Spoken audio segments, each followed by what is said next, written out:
So this book is different from most of the other books that I've written, largely because it is a piece of historical fiction. It all occurs in the early 1800s. And I've never written anything before where I had to sustain a character and sustain a world, for 300 pages in a totally alien time and place. That was really challenging for me. And I think it's one of the reasons that it took me 7 years to write this book. Once I decided that I wanted to write this story, that I wanted to follow a young woman as she is marched to the lower South, to New Orleans, to be sold in the slave pens of New Orleans, I realized that I knew nothing about American chattel slavery. So I began to research, and I read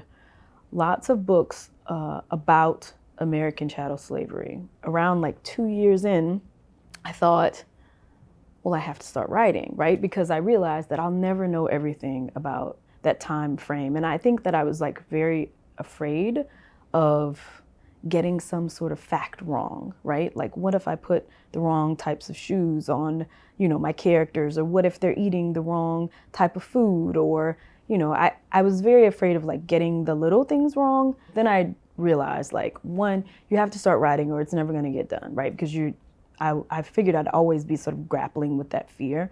And then two, I also realized I'll never know everything about that time period and about what life was like, for people like Annis. And that part of what I was attempting to do in the book was create a different world, one that was based in that world historically, but this would be a very different place. There was room for the imagination, I guess, in what I was attempting to write. So I think that I had to realize that in order to, put down the research, put down the books, and really dive into the rough draft and trying to tell that story.